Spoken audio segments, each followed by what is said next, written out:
I'm so happy to have you here on the business side of Podiatry revenue. So we're Well, trying to bring professionals like you that can help doctors and they can have a source of information. So thank you for being here. oh, I was delighted to be asked. Thank you so much. I've known you, I don't know, it's almost a decade now. True. And we met at those American Academy of Podiatric Practice Management meetings, and just always been so impressed with you and your wonderful company and how you help people. So it's a pleasure, Giselle.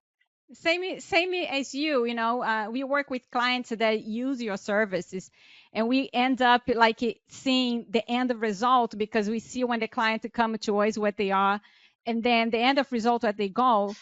And one thing that I like to say, like that is you cannot have a business alone. If like some docs they want, or you can, of course you can. Like you have your business alone and you run the whole race by yourself. It's completely different race when you run with a team of people that support you. And that's why we see the difference when we have people like professionals that empower the doctors, and we see that with top practice. Well, that's great. Yeah, being in business is difficult. It's not for the faint of heart. And most podiatrists, when they went to school to become a podiatrist, didn't know they were going to be thrown out into the world and expected to be a good entrepreneur and business owner.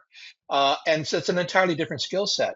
And so, we've been able, believe it or not, Giselle, for 18 years to be able to fill that gap and help our doctors not just, run the practices, but run an efficient and profitable practice that serves them and really funds their ideal lifestyle instead of just driving them into the ground with all the complexity that they have to deal with running a business. So it's been fun.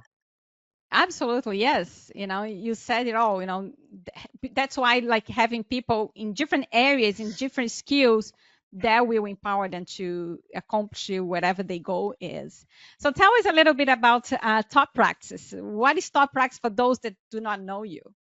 Top Practices has been, as I said, we started in January of 2007. My wife and I founded the company. Our simple goal was to help podiatrists develop their marketing and their management practices to such a fine level that they can focus on being doctors and enjoying coming to the office, get back their nights and their weekends from all of the administrivia, all of the stuff that just is not fun for 99% of my doctors, to really take that, tame it, and give them back their lives so they can realize the promise of their careers and prepare themselves so that when they so desire, they can retire on their own terms. So that's our mission. Yeah, and then will be the retirement actually a completely different topic that can go, they can take their Mhm. practice in different directions, grow into a consultant that buy everything and they create a big group, sell to another podiatry or just sell for themselves. So there's a lot of that talk about on that topic of retirement as well. Oh, sure. So tell me how top practices help. I was talking about it like think about the four pillars of marketing because I think it's a foundation for the doctors to see their business. But then you have another topic that you want to talk about that's so important. So tell us a little bit. Okay. Well, I mean, in a nutshell, the way we help our doctors is sort of twofold. First, you need to have treatment rooms filled with the kinds of patients and the number of patients that you want to see every day. And that's a function really of marketing and management. And then it's underpinned by what I did want to talk about some today, which is the mindset that you have to have whenever you're as a solo or a small business owner, 1 to 5 doctors somewhere in that area. And so, the first thing we do is we help them market. And so patients only come to the practice from one of four places. The first one's the internet and all that that's involved with. We all know about the internet and all you can do, and it's wonderful. The second is referral sources, both medical and non-medical referral sources that are geographically situated around the practice. Now, to do that, you have to actually reach out to them, and we have methods to try to really help nurture those relationships and build them into solid referring sources for the practice. The third, in my opinion, the most important one is word of mouth. It's that list of people that know you, like you and trust you. And so, we work very hard with our doctors to treat their list, their database of active patients, inactive patients, really inactive patients, anyone in the market that may know them and be able to refer to them, both symbiotic businesses or other kinds of relationships, um, and just develop and nurture that. And we call that internal marketing. And then the last thing you can do is you can advertise and you can sponsor race, you can do certain things. But if you haven't built all the rest of your sources together, it's expensive to advertise unless you can collect that information and then over time convert that into actual patients. And so we call that the four pillars of marketing: internet, referral, internal, or I would say word of mouth, and last, external or advertising. Now, what happened when we started Top Practices in 2007 is we started to fill up people's treatment rooms and more patients. And so what happens is if you don't have your management processes in place, you can't manage that, manage your schedule, manage how you do all of this and how you deal with taxes and certainly all the things that you help people with, all the complexity of getting paid. The way doctors get paid is utterly ridiculous, but it's a reality and it's not going to change. And so you need to get good at it. That's what you do. You have that skill set and you say, look, let's take this headache off the table. So I really needed to find a way to do that. And so I had now for over a decade, two superb partners on the management side, the clinical management side. That's Dr. Peter Wishney and Tina Del Buono. They're both management. They're some of the finest podiatric management experts in the country. And so all together we have a formula that really helps our doctors have what I call a top practice. Hmm. And that really, at a high level is simply a practice that you love, that it's the right size for you. Bigger, I always say, bigger isn't better. Bigger is bigger. Better is better. And you want a practice that's going to produce enough revenue that you're able to take home and then save what you need to enjoy your life now, but prepare yourself for all of the life events that are going to come, which, buying your dream home, having your children go to the schools and really be prepared for life that you want, and then being able to have fun. By the way, not when you retire, but all along the way. Why? Why? So many stories of people that, don't, they just work themselves to death and they get to retirement and then they have an event occur and they can't travel the world. They can't even leave their home. So you choose to be happy now, everyone. You make a choice. You don't get happy later when you have all the plates spinning, because the plates are never all going to be spinning. Yeah. We're Yeah. always dealing with, whatever the latest thing is that we have to deal with. And so Yeah. we spend most of our time trying to help people with those tools and strategies and tactics. And that's the first two parts. The third one is mindset, which I'll address in a minute, but I want to give you a chance to respond to that because you're in the middle of all of that yourself. You see it every day, Giselle. Yes, I do. And for me, I feel like a great accomplishment from our end when our clients say, the month of July, whatever is the month, we're going to shut the practice. We are going on vacation. And we Yes. have seen doctors take 30 days vacation. And I was like, wow, we did it. Yeah. We enable doctors to enjoy their life. I could not agree with you more. That I wrote an article that was in the Podiatry Management magazine. Do you need an associate doctor? And I had like the top 5 reasons that people get an associate doctor, which, by the way, is hard. It's difficult to work with and even manage a colleague like that. And one of the top 5 reasons is I want the practice to be open when I'm on vacation. That's one of the worst reasons to hire an associate that there is. You want your practice to run so well that you just bake into your budget that you're going to go away for. I like to see people take 6 weeks, maybe not right in a row, but a good solid 6 weeks of time off and enjoyment, and to go away for a month. I mean, that's a real achievement. And Yeah. you got to take at least a 2 week vacation because that first week you're just kind of winding down and decompressing. It's the second week that you really enjoy yourself. So yeah, And not many has the opportunity to do it because they feel, overwhelmed and they don't have the support they need, Yeah. and they feel they can't do it. And in Yes. some cases they can't because they're running so close to the edge. But exactly right. That is a win. When somebody Yes. goes, one of our doctors just got back from taking the Queen Mary 2 across the Atlantic Ocean, and on this wonderful this cruise of a lifetime. I just love it when things like that happen. Yes, yes. I feel like we did our part very well. That that's the end result that It fulfill is. all of us. It It's makes right. sense. We're doing what you're doing. So Nobody spent 12 years trying to become a podiatrist, and I'm counting all the school and everything you got to do. So you could be miserable. That right, was not a goal. It was never a yeah, goal. and goes So why? again with like what the success means. Success means that you're gonna work 40 hours.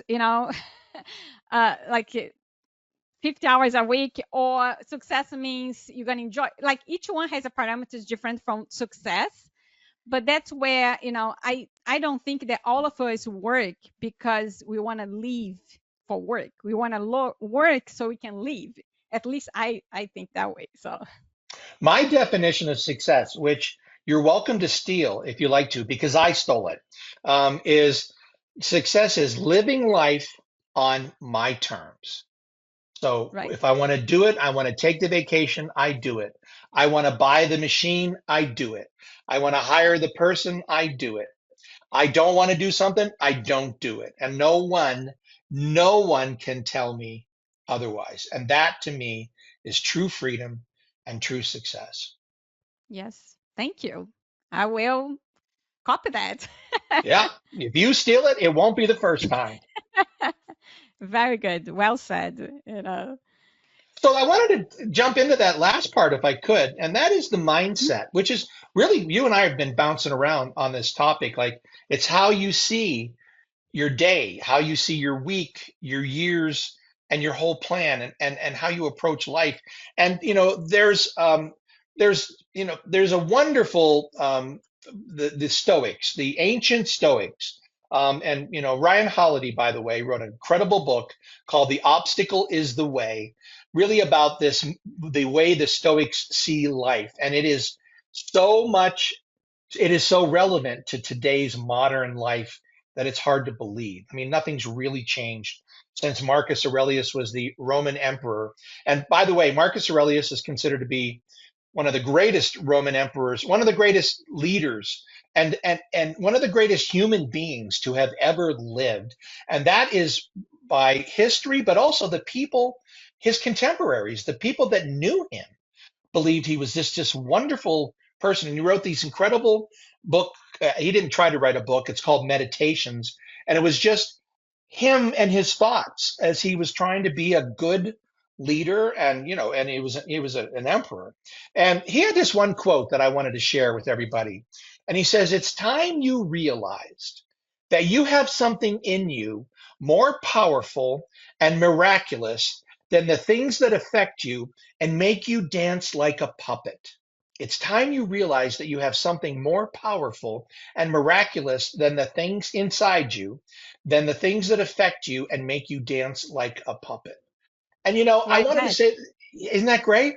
And Yeah. and I care, but here's what he means. Like, so, I mean, I think a lot of podiatrists, when I begin working with them, that thing about feeling like you're dancing like a Hmm. puppet, I mean, you're pushed around by the insurance companies and CMS, and then the IRS, and on and on and on. And then people, and half the time patients coming in are in a grumpy mood because Americans are grumpy these days, and it's just you can't you just can't buy into that. And so but the first thing that he says is, he says, realize this, and then stop outsourcing your thinking to anyone.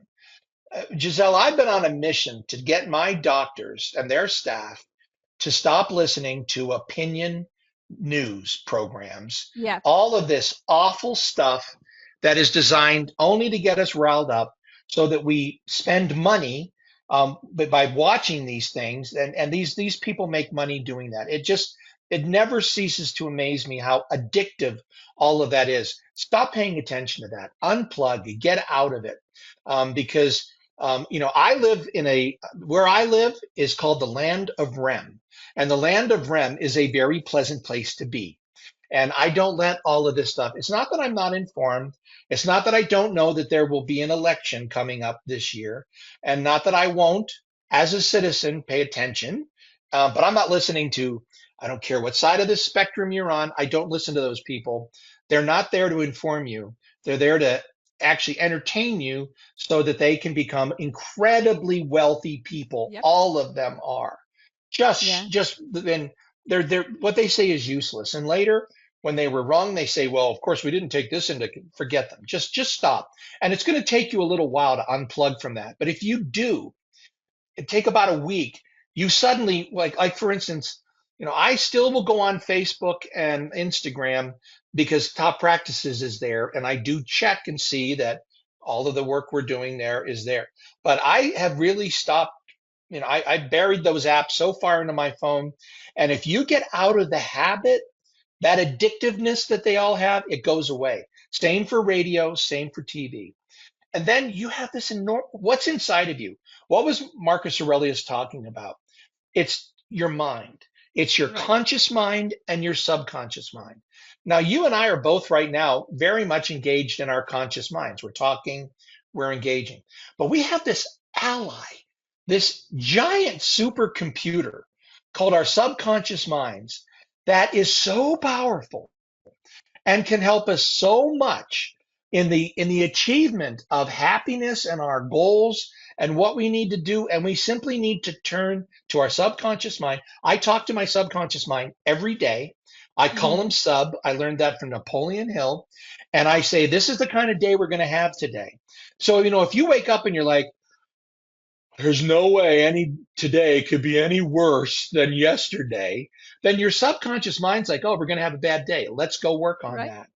But if Yep. you really begin to see things differently, instead of like it's oh so bad or it's too hard, Peter Wishney taught me this really great thing to say to yourself: things come easy to me.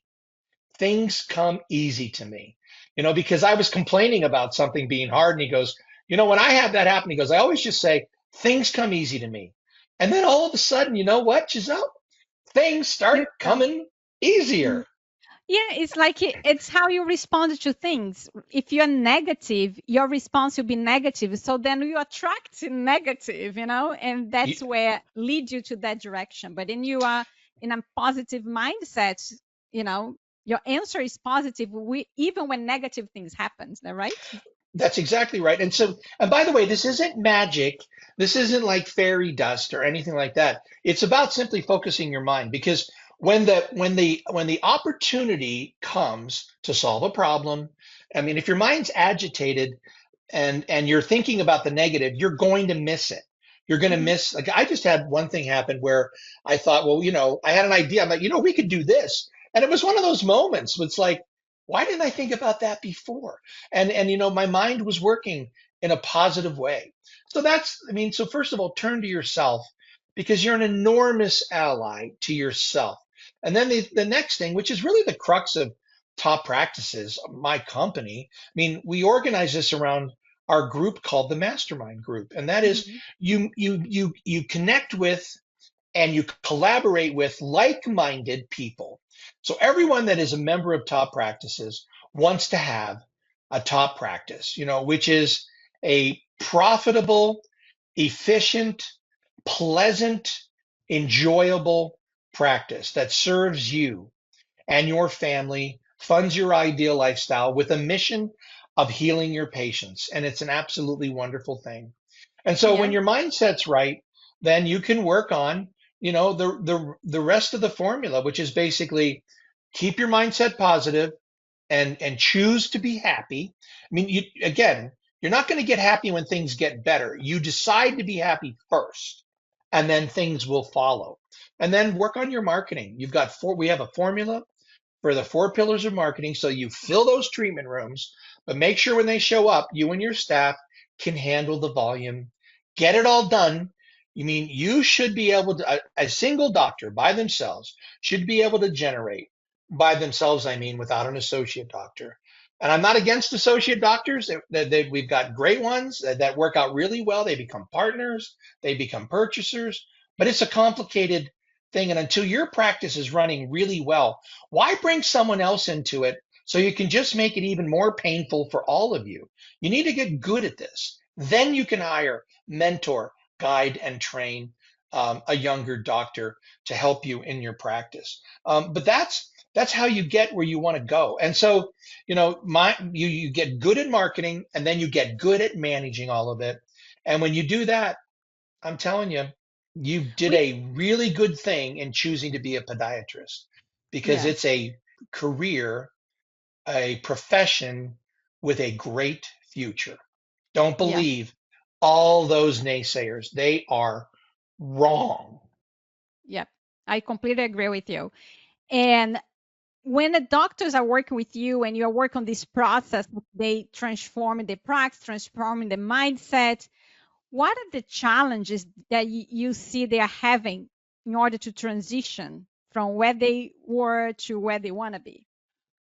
Well, they have a lot of bad habits, right? I mean, and those have been ingrained in them for a very long time. So you have to be willing to do the hard work of changing. It's like any kind of program you get into. If you want to get in shape, if you want to lose weight, if you want to do, really anything, you want to get good at playing an instrument, you have to follow a process and you have to stay with it, even when because at first it's hard, right?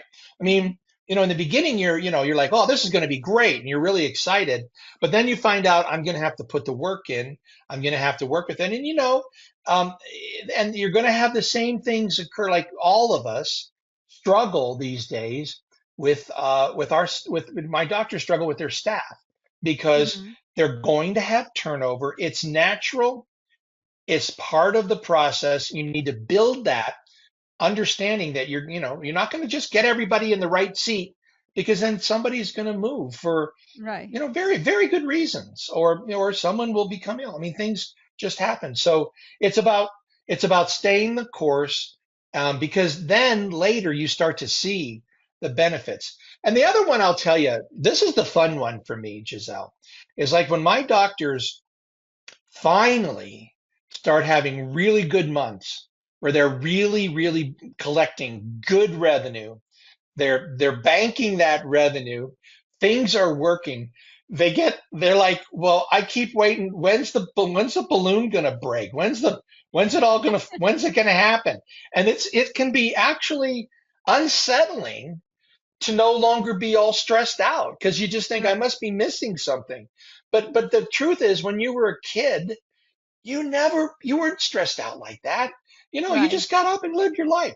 But all this, we've just learned to put all this pressure and all this guilt. And when it goes away, you have to get used to being happy, because most of us don't remember what that was like. Yes. That's fun. That's fun for me. Yeah. I take that advice for myself as well. Yeah. Because Yeah. that's something that we always were everything's so peaceful. And when I'm gonna get this phone call, when I'm Yeah. gonna, Yeah. look at the system, something is wrong. Yes. Yeah. When And by something the is very way, smooth.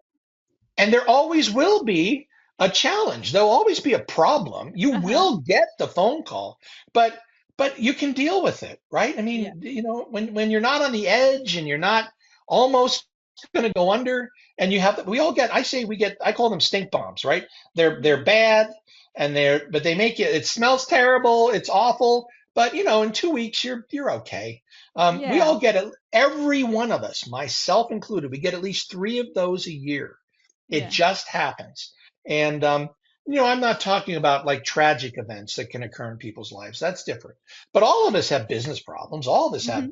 I Yeah. mean, I had a doctor one time tell me this story where he had an MA that came to him. He had 5 employees. He had an MA that came to him and said, "Listen, I'm pregnant. I want you to know, and I'm giving you early warning, but I'm going to have." So they went to the office manager and they said, she said, well, I'm pregnant. And the office manager said, oh boy, because I was going to tell you too, but so am I. And then they told the rest of the staff, and a third one said, Me too. Oh So my God. 3 of 5, we're going to have babies on the exact same I'm time. having that now. I have two now. One told me, and then came the other. So, oh boy, Yeah. Uh-huh. Yeah, exactly. it So, happened. I mean, because of, human physiology, they had some warning and they could Hmm. work on it. But I mean, these things are going to happen. It just is the Yes. case. But you Well, just, I call this. why not enjoy? Yeah, Why I not call enjoy? those Go ahead. catastrophe like an opportunity. Oh, Crisis is an opportunity to create. So you yeah. just reverse the words and you be creative, and then you have an opportunity to shift your business and bring something different to your business, or do something that will move your business forward from where you were. Well, that's one of Napoleon Hill's principles, which is inside every setback or defeat is the seed of an Yes, even greater benefit and success. And honestly, that is so true. That is not a cliche. That is a reality. And it's about if your mindset's right, you can find that and you can right. move forward and you grow from all of it. Yeah, And if you're listening to this, think about every single time in your life when your girlfriend dumped you, um, or your best employee quit, or you got the letter from the IRS, whatever it was. After that came even better. You got through it. You got stronger. It's happened to you many times, all of us.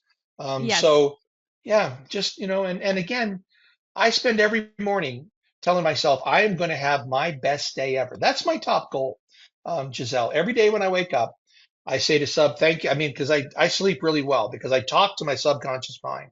And I've said, I don't want to wake up at 3 o'clock in the morning with my mind racing. I don't want to do any of that. And it takes a little while, but you can stop that and you can have right. nice sleep because your subconscious mind will support you. And then the next day I say, I'm going to have the best day ever. So no matter what happens today, my main goal is to have a good day. And Yeah, so that's what I do first. And then that gives you room to deal with the problem. yes, It's a good way absolutely. to live. And if you're spending all your time watching MSNBC or Fox News or listening to somebody else, you don't even have room for this.